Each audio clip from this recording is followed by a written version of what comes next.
Let's speed this up, okay?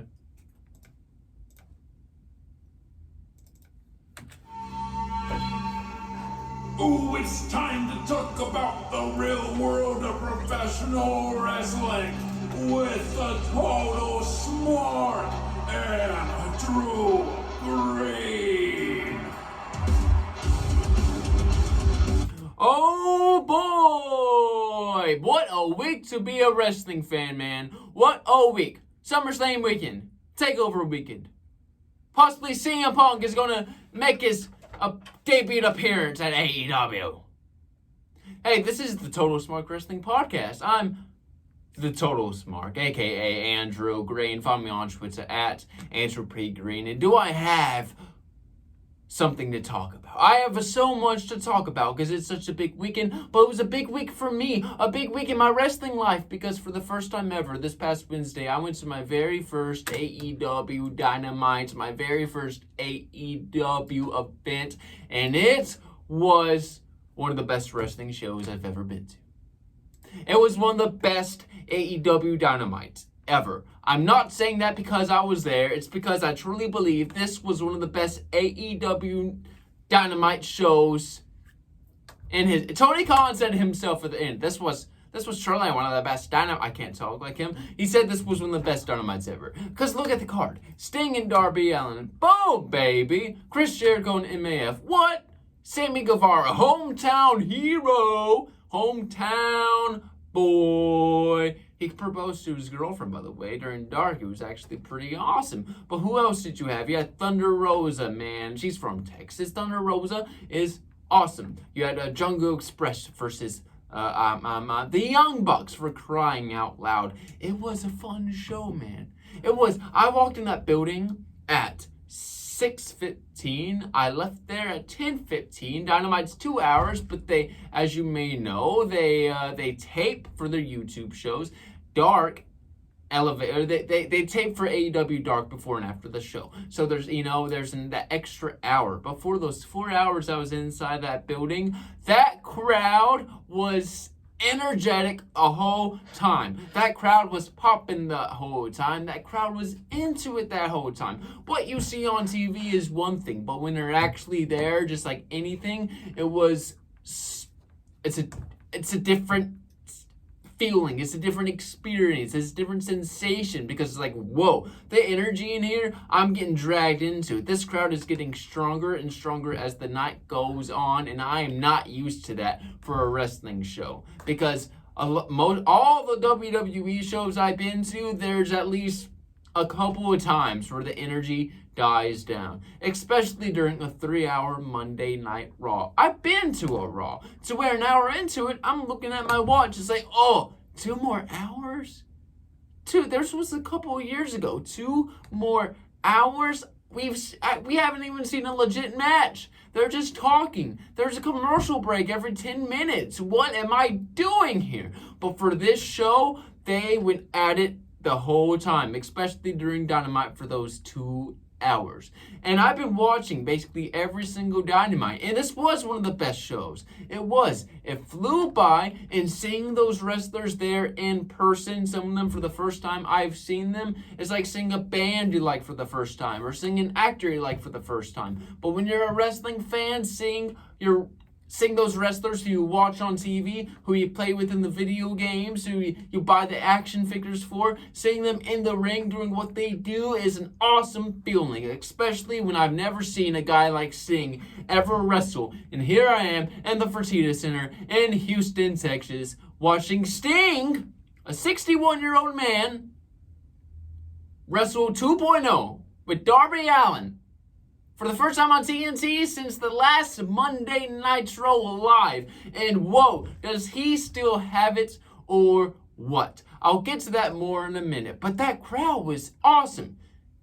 And, I grew up in the PG era of wrestling. Yes, have sympathy for me. And I can only watch videos of the Attitude Era, of the Raw is War, the sea of signs, the pops for Rock and Austin. I'm like, wow, I would love to be in a wrestling crowd like that. Well, that crowd last night, that seemed pretty pretty similar to the Attitude Era crowds. I texted one of my good friends, Raymundo, who was there, and he's been to Attitude Era shows back in the late 90s, early 2000s. And I said, hey man, you've been to a lot of those shows. Would you compare the crowd from Dynamite last night to those shows from the Attitude Era? He said, yes. He said, I sure do. The way that the crowd was into it and so enthusiastic, yes, I would compare that crowd to the Attitude Era crowd. I said, whoa, what a time to be a wrestling fan, man. Because not only is the crowd having fun, but the performers themselves. You can tell that they're having fun, the wrestlers are, because they are reliving out their ideas that they thought of. I want to do this in the match. And there they are trying out those ideas. And it just, whoa. And then when they're into it, we get into it. And the pops for everyone were huge. For Moxley, for Thunder Rosa, Sammy Guevara from H-Town holding it down, baby. Even for Big Show and Taz, man, the pops were big for them. But I'm sitting there, I'm just watching. It's a fantastic matches. And as I was saying, you can tell that they care about what they're doing because some of it is their ideas that they are executing right there. The matches that they thought of, that they worked out, and I think, wow, without AEW, there would be so much talent that would still be surfing in the indies. And after COVID, a lot of these wrestlers would be in trouble, and some still are. But during COVID, Tony Khan gave a lot of these wrestlers work. For some, it was their only work because no one was doing shows. And you can tell this is a company that just cares about the fans. Tony Khan came out before and after Dynamite to say thanks, to show appreciation, to say, I got a lot of great matches ready for you. He said this was one of the best Dynamites. We've done 95 episodes. I'm sure this is one of the best cards we've had. I know he says that about anything, but I really think he meant it at the time. And it was just a genuine greeting. It was, And I know the ratings have been low for AEW lately, like under 1 million. But this is still a new company. It's trying to prove itself. It's a fresh, new, young company. And if someone is complaining about how wrestling isn't what it used to be, the Attitude Era was the best, dude, watch AEW. Because if you like the Attitude Era and don't like current WWE, watch AEW. And if you say it's not the same, well, duh, it's not. Wake up and look at reality. It is in the 90s, brah. It's 20 years later, okay? 2021, we're past the 90s. Things change. Accept it. If you did like wrestling, if you still do, if you complain how much it sucks, not excluding WWE, just watch AEW because it's the alternate to it, and it's awesome. And because it was just because when you have talent like Jericho, a guy who thrived in the 90s, he's a guy who's over 50 years old. He is 50 years old, and he's still over. He matters more now than he probably did in the 90s. And I know I didn't really experience it, but after having a moment where he comes out to the fans, everyone there singing Judas, it was a moment, dude. Probably one of the greatest wrestling entrances of all time. And I know you heard the recording of fans singing Judas on the TV, but this was from my phone. I was near the back of the arena, so I guess you didn't really... Just listen for yourself and disregard, yes, that may be me singing. But here's all the fans singing Judas from my point of area.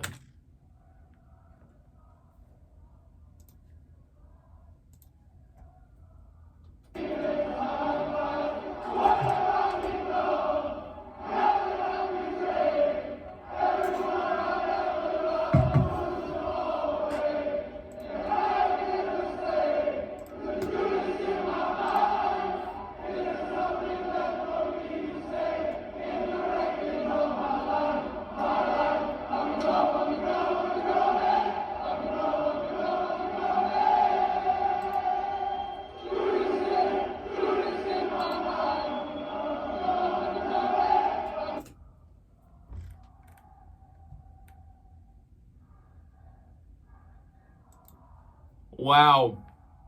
Dude, I'm going to remember that, bro. Oh, goosebumps, bro. You had to be there. That's one of the moments I've looked out in my wrestling shows I've been to. I was there when Edge returned. I was there when fans sang Judas with no music, a cappella. I'm used to that, man. I go to Church of Christ. We don't sing instruments. We're a cappella, baby. I like a cappella. Sometimes I think singing without instruments is more powerful. And boom, you just heard some proof right there, man. No fans singing with instruments, and yeah, everyone's singing as loud as they can, filling up that arena in Jericho. Easily fans sing the chorus like once, right? Like the only sing one half of the chorus, but Chris Jericho was there saying, keep it going, gotta get the other half out. I know MJF, he's the bad guy, probably doesn't care, but he was probably thinking, whoa, this is actually pretty cool. And you know it.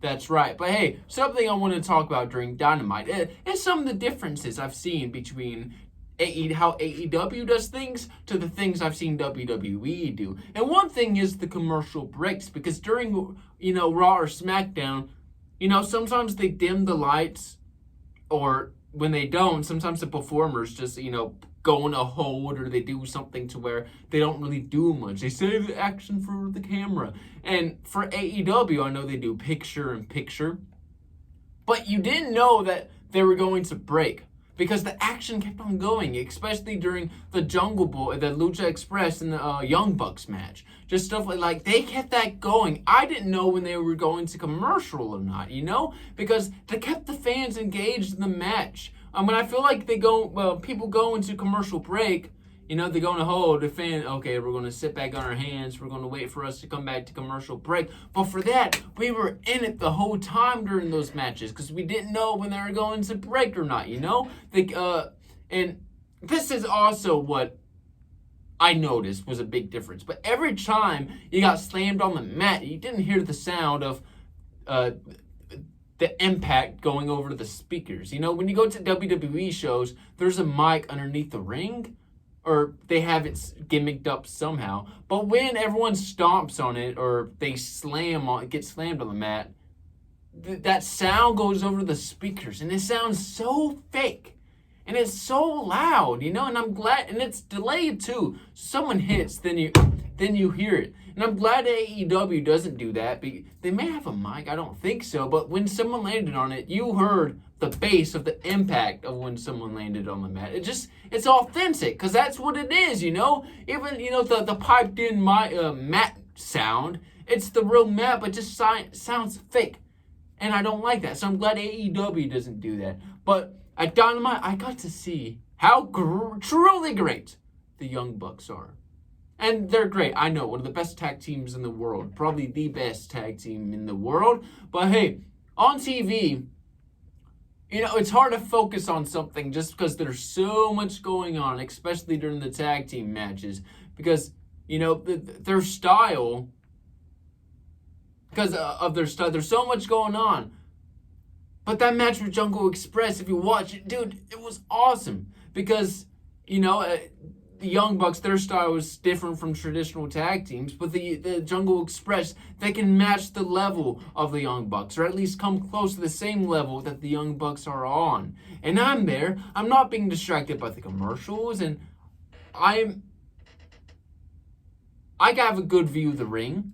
I got to see everything, and I got to see how great all those guys are, and I was amazed by their ability of both the Young Bucks and the Jungle Express. And yeah, I may not like the Young Bucks, because they're killing the business. But dude, how can you not like them after just watching their matches? You have to appreciate that they are good wrestlers. And I appreciate that, especially after seeing their match and seeing how, dude, Jungle Boy is amazing. Luchasaurus is amazing. Dude, it was awesome, bro. And you know what? That was unreal. But something else was unreal. You know why? Because I saw Sting wrestle, baby. Let's go right now. Get out of your mind. What? I was out of my mind. Yeah. Oh. Yeah. I did see Sting wrestle. The first time that Sting wrestled on TNT in over 20 years since the last episode of Monday Nitro. And I was there to see it. And dude, Does he still got it or what? 61 years old. This was probably the best he's looked since then, man. Probably since I didn't even watch him in TNA, but you know, he was still good then. He probably hasn't been this good since he was in TNA. This was by far the best that he's looked since he came back to wrestling when he was, in the WWE. Oh no. But he looked good. He still moved great. He, had no problem moving and pairing him up with Darby is probably one of the best things that happened to him in his career, in the later part of his career. Because not only is Sting rubbing off on Darby, but Darby is helping revive Sting to help fix his image. Because, we saw The Last Ride, the Undertaker documentary. We saw how Taker rewatched his matches versus Roman, at WrestleMania, and his match versus Goldberg, and they were terrible. Really, he wasn't happy about it. So, he wanted to retire then, but he said, I can't let that be the last image of me. I have to come back to get rid of that bitter taste. I don't want people to remember me for that. I need to come back and avenge myself. And I think it's the same way with Sting, because before the official match that Sting had with Darby at Double or Nothing, his last match, before that was the Night of Champions in 2014, where he, nearly paralyzed himself, if you saw. He collapsed in the ring, and I imagine that ate at him for a long time. I'm sure it messed with his mind. And who knows if he ever wanted to get another try with WWE at that time, but seeing the company that AEW is, Tony Khan said, you know what, you can do it. And there we are, seeing Sting wrestle on TNT since the last episode of Nitro 20 years ago. And the pops, and that was just cool to see. The double Scorpion Death Drop and the double Scorpion Leg Lock, or I'm sorry, I don't know the full name of it. But the pop for him was great. For Darby was great. The pop for Thunder Rosa was great. For Sammy, he proposed to his girlfriend. And dude, you bet that the CM Punk chants were running wild. The parts of the show when people were chanting CM Punk. But on the date and time of this recording, we are just a little over 24 hours away from the return of CM Punk on 5:47 p.m. on August 19th, 2021. We are a little over 24 hours, about 25 and... Oh, man, I can't even do my math straight. 25 and 50. You know what? We're a little over 24 hours for the return of CM Punk for his debut on AEW Rampage. If CM Punk doesn't return at Rampage, let's say if he does return on Rampage, let's say, when do we bring him out? I think people have talked about this already, but when would we bring him out? If it was me, I would bring him out maybe in the beginning or near the middle, not the very end of the match. No, because we see that all the time. We do. We see it all the time. Have a match. I would either have a match than bring him out. I don't know if I would have him start the show. And it would be more exciting if it came out near the end, because people would just anticipate it more, get nervous. Is it going to happen? I don't know. But if he came out in the first half of the show, the segment could go longer if it needs to because of the reaction. And it will give people more time to tune in. Oh, what's going on? What's going on? Let me change the channel.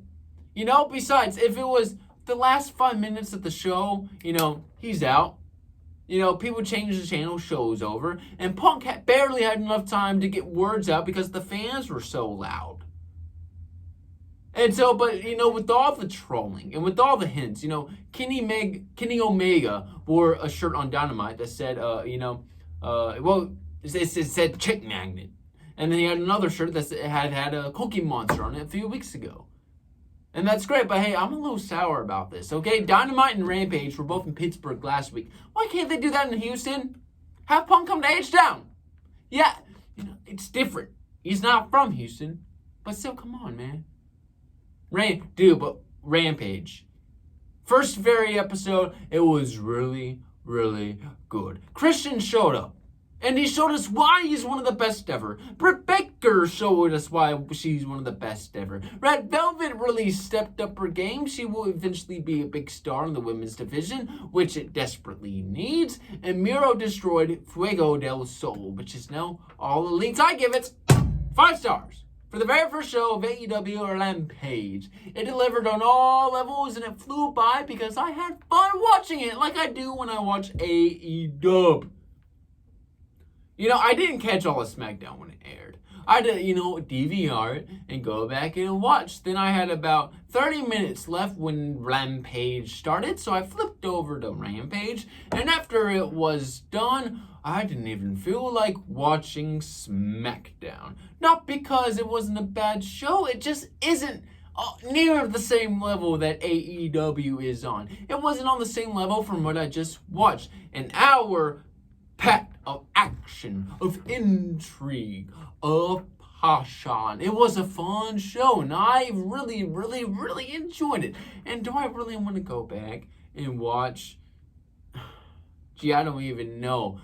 Bianca Belair and Sasha have a contract signing. Do I really want to watch that after what I just watched on Rampage? No, I do not.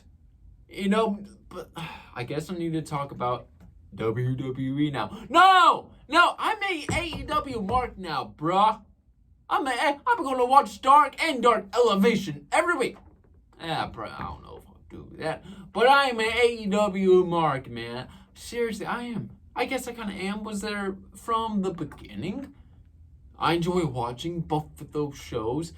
Dark and Elevation, yes. No, Dynamite and Rampage, yeah. I'm going to say that too. I enjoy both those shows so much. And just being a part of this company from the beginning. And seeing how it's the cool brand now. It's bringing back to the Attitude Era vibe to it. From what my good friend Raimundo told me. And I want to be a part of that. If I was a kid in the 90s, you bet I'll be a fan of WWF Raw is War. You bet maybe I would like ECW. I don't know. Pretty interesting. But hey, man, it's just, I guess I am lucky. I was birthed later into the PG. Well, I was birthed during the Attitude Era, but I grew up as a wrestling fan during the PG era. So seeing so it's kind of like this PG era was, I guess, the golden era of how WWE was when it was kind of cheesy with Hogan and I don't know, Doink or Brooklyn Brawler or the Repo Man.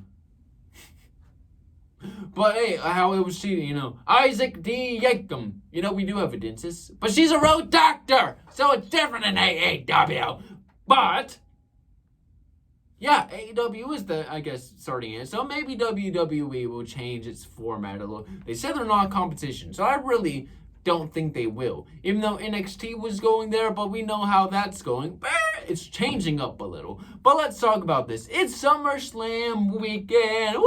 Party. Let's have a summer party. But wait, all the kids are going back to school. I would change the date to SummerSlam. I don't like how it's SummerSlam and it's in the smack dab middle of August where summer is over for lots of people because they have to go to school. They have to go back to college. They don't have time to watch SummerSlam because they are already doing stuff for school. Why not have it in June, beginning of summer, woo! Or have it in the middle of July, yeah! Great American Bash, NXT. It doesn't matter. That's not the same thing. Change the date of SummerSlam. But hey, it's also TakeOver weekend. But I'm just complaining how it seems like it's too late. But SummerSlam seems like too soon because Raw didn't feel like a go-home. The go-home show for Raw did not feel like the go-home show. It didn't get me excited for SummerSlam. But there's no better way to kill the momentum of a show than to show Karrion Kross tap out to Jeff Hardy, then cut right to Eva Marie. I turned it off and I watched, Harry Potter Prisoner of Azkaban when I was doing my exercises. Because even though some of the shows I watch are reruns, some of the movies I've watched have been out for nearly 20 years, each episode or movie of Harry Potter has a different plot and a different obstacle for the protagonist. And it gets me invested into what is happening and the content I am consuming. Unlike this show, Monday Night's Raw, is just a terrible, terrible wrestling show. But this is the part that makes my head scratch. That makes me stroke my chin. For SummerSlam, Eva Marie is on the card, but not Kevin Owens. Or Sami Zayn. Or Jeff Hardy. Or Cedric Alexander. Or Ricochet. Or Keith Lee. Or Karrion Kross. Or New Day. Or Shinsuke Nakamura. Or Cesaro. Or Asuka. Or Toni Storm. Or Tegan Nox. Or Shotzi Blackheart. Is this really the biggest show of the summer? WWE is missing an opportunity to showcase younger talent, different matchups, never before seen matches, super investing matchups, but WWE is choosing to show us rematches with zero interest invested in it. I have no interest for Charlotte, Rhea, and Nikki. I get that Nikki is the underdog champion, but she isn't supposed to be in that situation. That's why people are getting behind her. But how are we supposed to get behind her when she is losing fair and square to Rhea Ripley on Raw? That just took all the investment out that I had invested into Nikki Ash. And it was embarrassing to watch. That match was so embarrassing to watch. And now I definitely do not expect her to get the win because she can't win on a normal day. You get a babyface over by the heel getting a dirty win. But apparently Rhea is a babyface because she's giving high fives on the way to the ring. And by the way, both Rhea and Charlotte were standing over Nikki at the end and kicking her. It's just pathetic. I'm not gaining sympathy. It's not gaining sympathy for me. I have no care about the Raw Women's Championship. I have almost no interest in the women's division because we see the same exact matchup every single week. Apparently, there aren't enough women to change it up. Apparently, it's that way with the guys too. Now, I don't understand how many people do you have in the back in catering? A lot. Because you got Keith Lee and Angel Garza and Ricochet doing dark matches. Why can't they be on a TV show that's 3 hours? Why do Ricochet and Ali have to do matches on main event on Hulu that nobody watches? I don't know. I truly don't. But if you want to rewatch another storyline that's been done before, how about Goldberg coming back to make his son proud? We've seen that already. Goldberg came out of retirement in 2016. And around 2016 to 17, he was there to make his wife and son proud. He did that once, now he's doing that again? Let's remind ourselves what Goldberg said in 2016.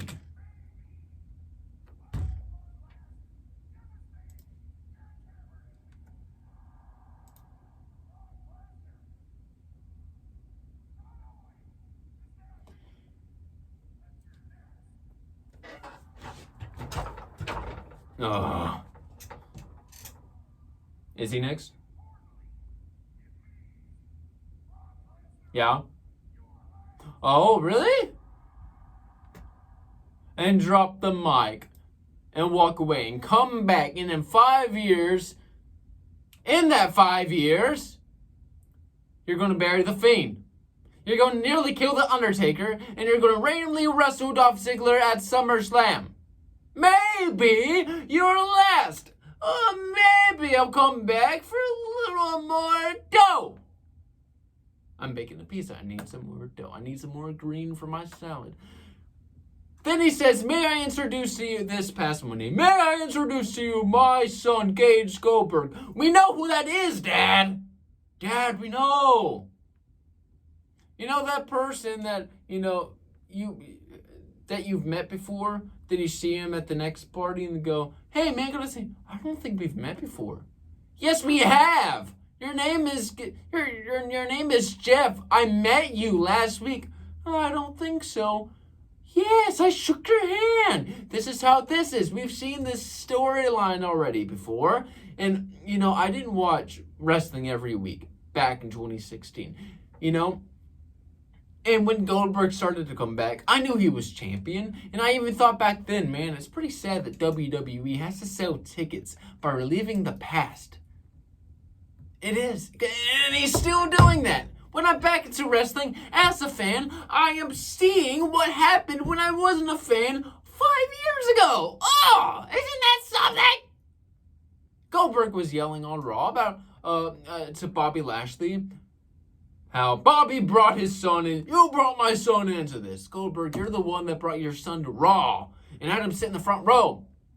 And you've noticed that they've spent more time fluffing up Goldberg rather than putting attention on the WWE champion. Now that I think about it, WWE, since they spend more time fluffing up Eva Marie and Lily rather than the WWE champion. This is my take on it. Bobby Lashley seems to be getting less than 10 minutes of screen time on a 3-hour-long show. People have been negative about the last couple of champions, not because they naturally suck as champions, but because WWE has made us have no interest in the champion.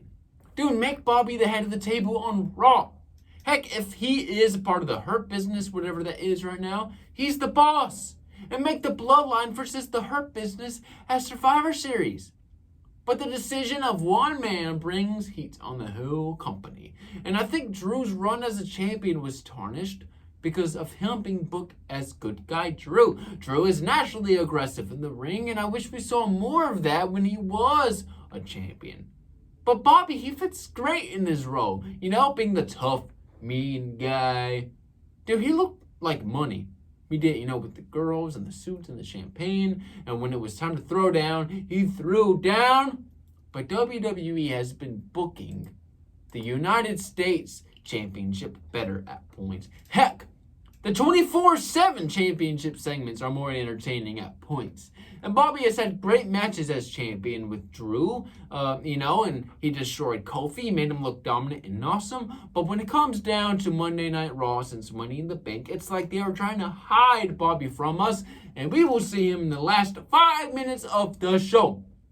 You look at the champions, 10 plus years ago, Cena, Triple H, Edge, Randy Orton. These guys ran the shows. They were face of the shows. The shows revolved around them. The spotlight was on them, or the person that was fighting for the belt.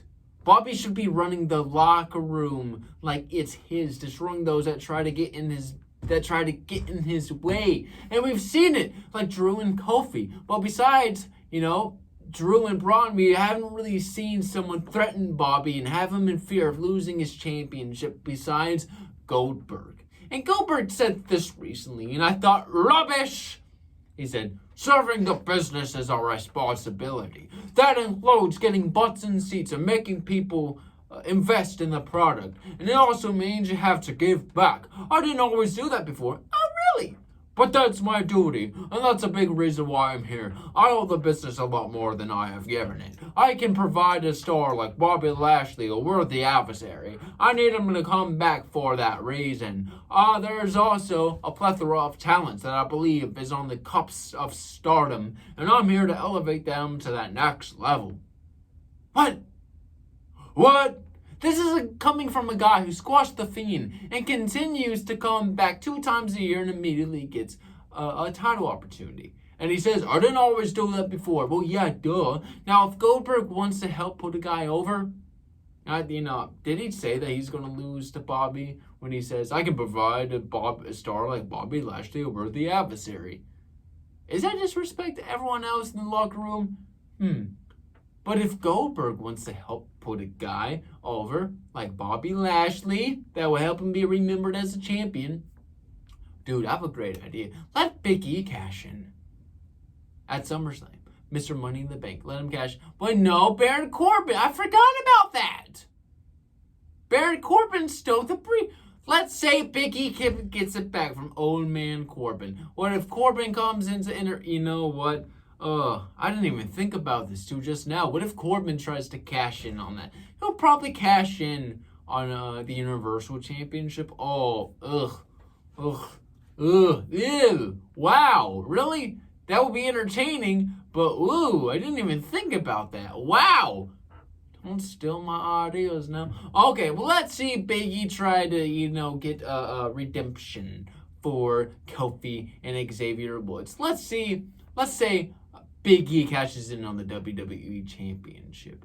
Let him cash in. Make it a triple threat. Let Big E knock these guys down. But then let Bobby come out on top, maybe, after being beaten down already, and he still manages to come back on top. And then we'll get a rematch, and Big E will win the next night on Raw. Hello. But, some news just came out that makes me think that Goldberg will actually win, besides saying, he said this in the interview, that he actually has 2 matches left in his contract.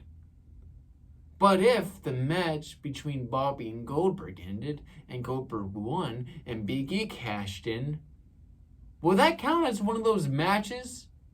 So that he only has 1 left? But honestly, championships don't matter anymore, WWE. WWE doesn't make them matter anymore.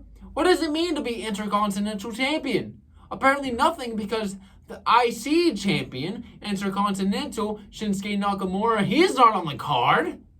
The SmackDown Women's Championship goes either Sasha or Bianca, because those who can see Carmella as champion. The Universal Championship is the only belt that matters because of what Roman has been able to do with it. But the thing is, the championships don't matter. Why should we be watching? In the WWE, there aren't championships that in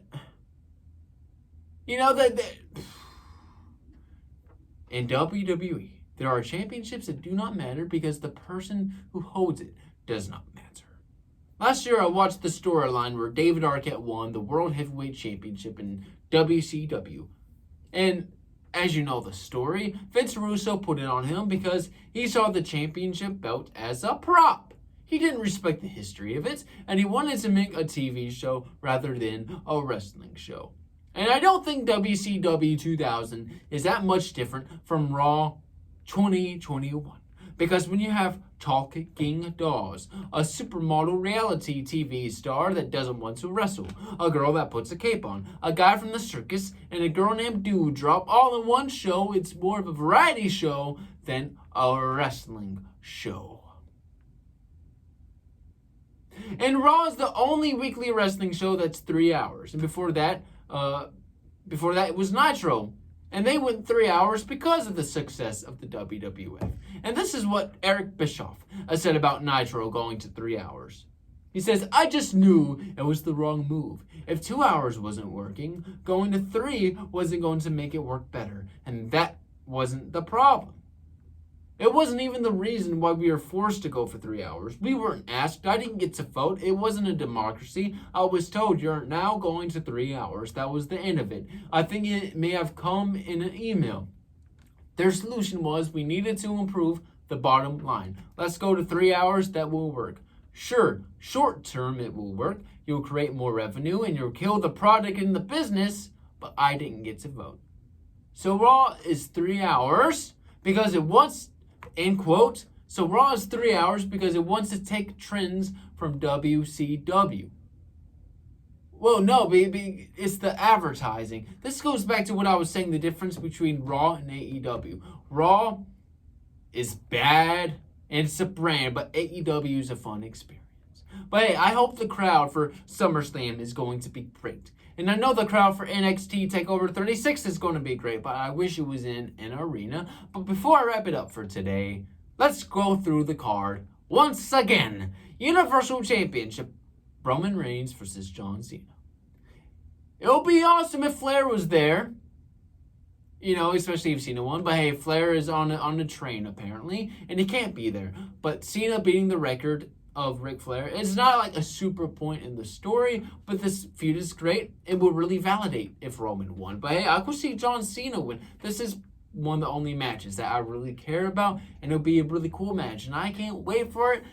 Oh, John Cena could, that's the thing, John Cena could come away with this, but Roman has gotten so much better, especially, his promos, his in-ring work, is just coming across more dominant. But then that's when you think, is Roman all bark and no bite? That's something we're going to figure out right there. And the story is just,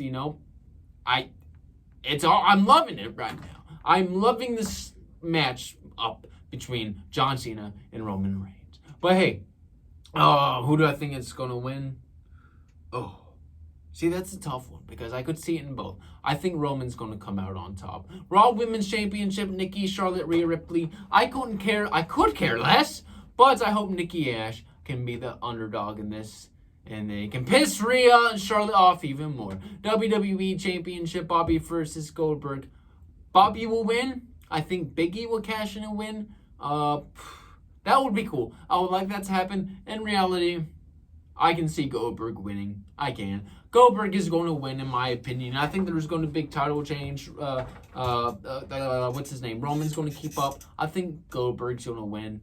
I think it is. From what I just talked about with Bobby, they're not using him the way he should be booked. They're not. Goldberg's going to win. SmackDown, Bianca versus Sasha.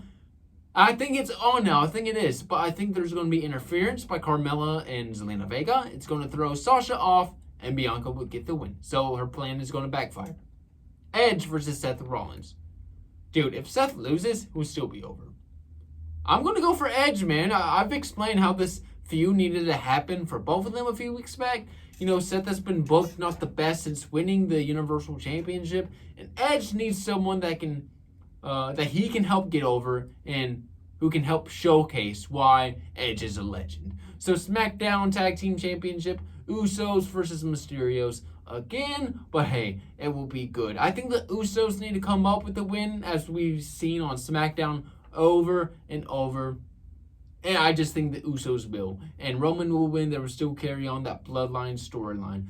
U.S. Championship, Sheamus versus Priest. Dude, this is a sleeper match. I think it's going to be great. But let's get Priest over. Let's get Damian Priest over. Let's build this star. Let's do it. Drew versus Jinder Mahal.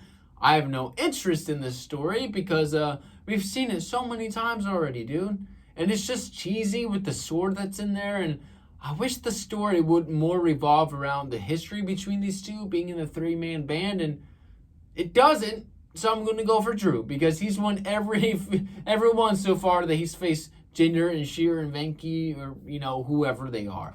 Raw Tag Team Champion AJ Omos versus RK Bro. And RK Bro is so over right now. This is the sleeper on the card. You know, Omos is over. Omos is over. AJ's over. RK Bro is over. You know, it could go either way, but WWE they want to keep selling RK Bro merch. So I think RK Bro is going to get the win right here. Bliss versus Eva Marie. I mean, if The Fiend came back, that would be cool. That would probably be the only reason why to watch this match. But besides that, it doesn't matter who wins or who loses. Dewdrop will be substituted in probably and turn on Eva Marie. That's what's going to happen. Balor versus Corbin. I think this is supposed to happen. I think it's rumored. You know, it's Finn Balor. Did he get robbed? I think it would have been a cool triple threat match if he was in there for the Universal Championship.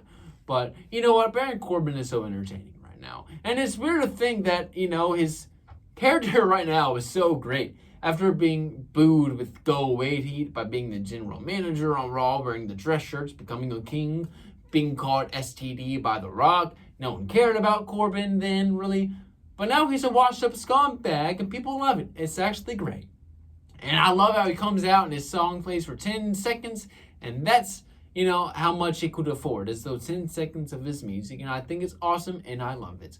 But hey, those are my SummerSlam predictions for this Sunday. Am I right or am I wrong? What do you think? Tweet me at TotalSmart. Thank you for listening. As always, make sure to share this with people you know. Make sure to like, subscribe, rate, leave a rating. Let me know what you think. And stay tuned. Take care. God bless. I will check you out later. Peace.